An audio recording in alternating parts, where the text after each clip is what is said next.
Bible says a beast in Bible prophecy represents a kingdom.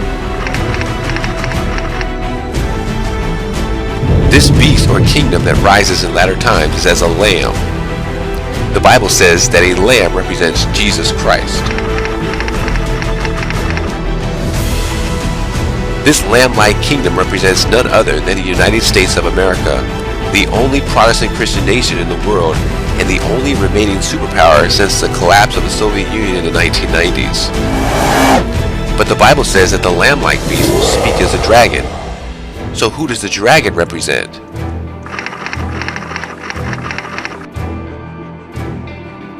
The dragon represents the devil, which tells that Satan will take control over America, similar to how he took control over the Jewish leaders to have Jesus crucified.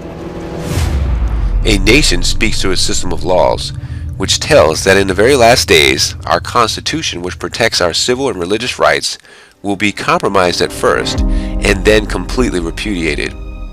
Right now, the Constitution is only being compromised, but what will take place that will lead to the complete destruction of the Constitution?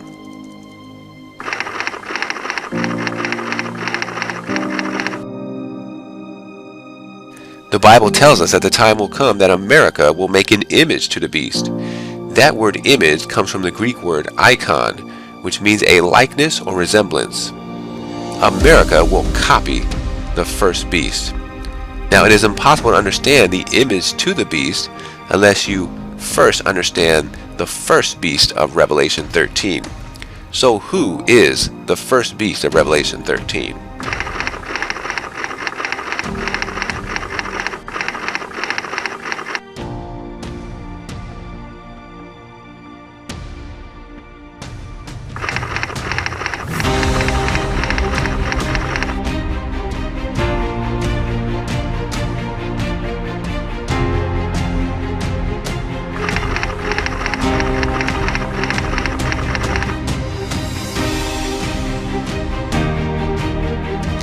All the characteristics of the first beast of Revelation 13, 1-8 point to the Roman papacy, which is the false system of worship of the Roman Catholic Church.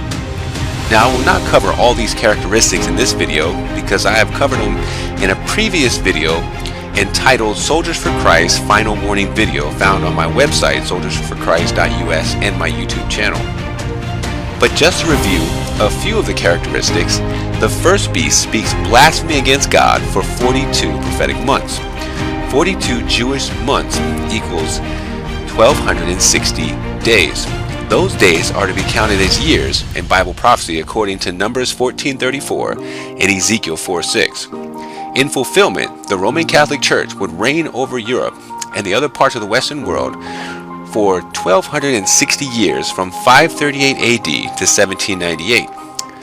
The word blasphemy means to claim to be God and to claim to forgive sins, according to John 10:33 and Luke 5:21. The papacy makes both of these claims as they believe that the Pope is God incarnated in human flesh, and they also believe that the priest has power to forgive sins.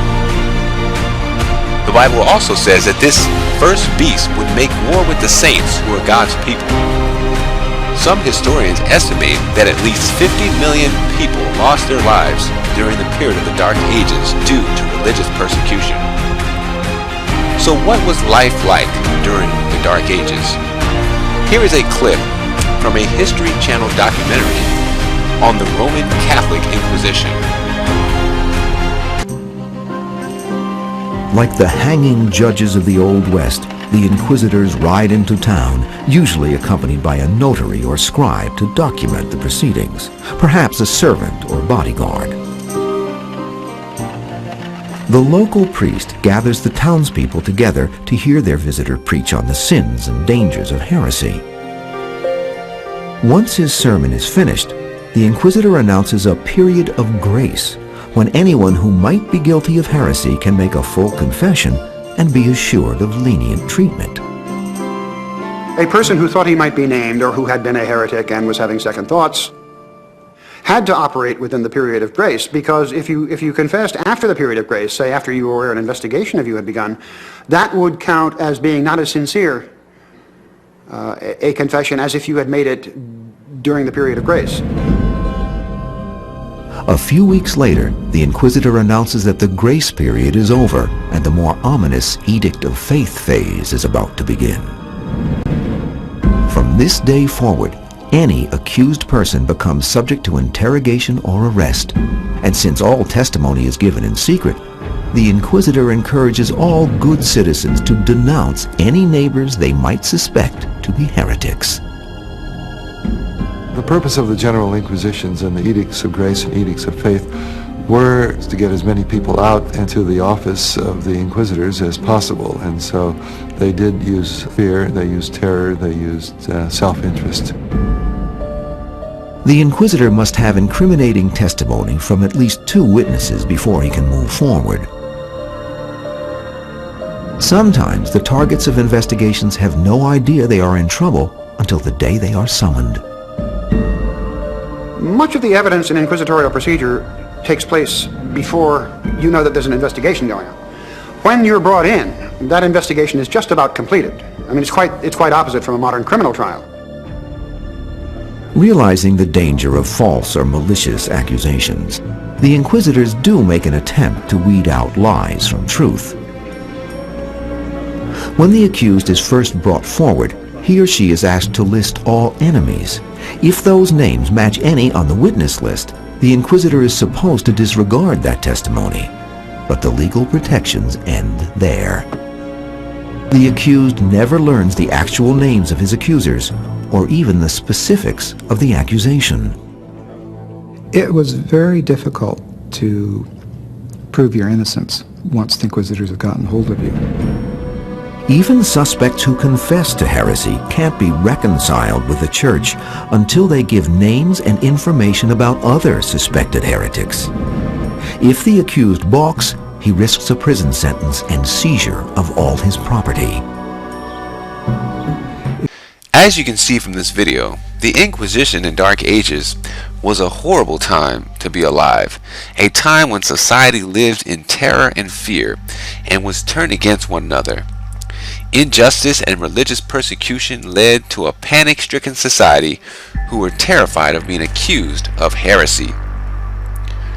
But since the COVID-19 pandemic, we have witnessed America copy some of the inquisitorial techniques, such as turning us into a society of snitches who police one another over controversial health policies such as the stay-home orders and the mask enforcement. In fact, Governor Newsom openly called for Californians to snitch on one another for not following the stay-home orders. We need to make sure that everybody continues to let us know where those folks are. If you've observed recurring violations of the Safer at Home order, please continue to let us know at coronavirus.lacity.org/business-violation. You know the old expression about snitches? Well, in this case, snitches get rewards. We want to thank you for turning folks in and making sure we are all safe. We also hear of news reports in various states that urge citizens to report mask violators to the health department. Now at this point in time, mask violators are not seriously penalized as was portrayed in the introduction of this video. But that could very well change if the COVID-19 cases spike this fall and winter season and a far leftist president gets into office. So right now we are just at the early stages of the formation of the image of the beast. But soon the United States will make a perfect duplicate of the tyrannical period of the Dark Ages, and the Church will lead the state to enforce the mark of the beast. Very soon the COVID-19 crisis, the recent hurricanes, the police brutality and the riots that it's causing, the record-breaking fires on the West Coast, along with other crises, will spark a great return to God movement in America and in the rest of the world. This is when America will complete the image to the beast.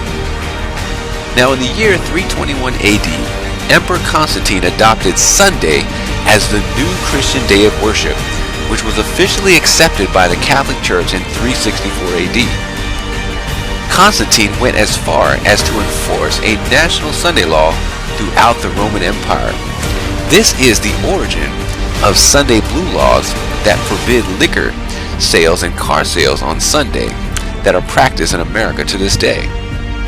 According to Bible prophecy, the history of Constantine will be repeated, and America will complete the image to the beast by enforcing a national Sunday law, a law that enforces the pagan tradition of Sunday worship in the place of God's holy 7-day Sabbath that originates at Creation Week in the very beginning.